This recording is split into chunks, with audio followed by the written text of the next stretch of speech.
Inihain ng minority bloc sa mababang kapulungan ng Kongreso ang resolusyon na naglalayong ibalik ang mga binawas na pondo sa mga state universities and colleges o SUCs. Sa ilalim ng House Resolution number 83, inatasan ng House Committee on Appropriations na ibalik ang 14.4 billion pesos na binawas na pondo ng Department of Budget and Management sa mga SUCs upang mailaan ang pondo sa mga pampublikong tertiary education. Ayon sa resolusyon, sa kabila ng 10% pagtaas sa National Expenditure Program para sa fiscal year 2025, 0.7% lang ang nadagdag sa pondo ng education institution sa Pilipinas, kabilang na ang Department of Education, Commission on Higher Education, State Universities and Colleges at Technical Skills and Development Authority o TESDA.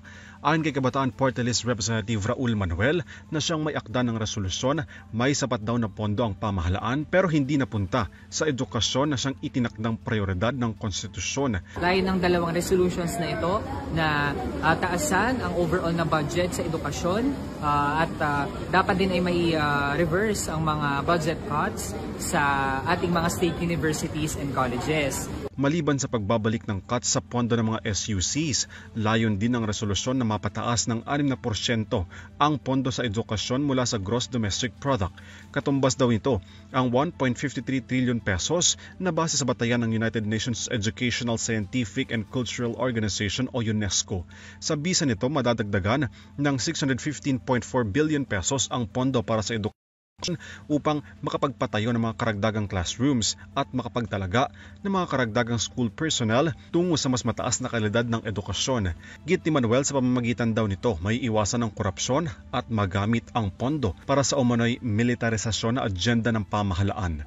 Kaya naman dapat lamang kung merong mga pondo sa confidential funds na ginasta sa hindi tamang paraan ng nakaupong Vice Presidente, kung mayroong mga intelligence funds na hawak ang Presidente na ginagamit sa pag-abduct ng mga leaders sa komunidad, di dapat ma-realign ang mga iyan papunta sa edukasyon at iba pang mga social services. Para sa EuroTV News, Alvin Pelobello sumasaludo sa bawat Pilipino.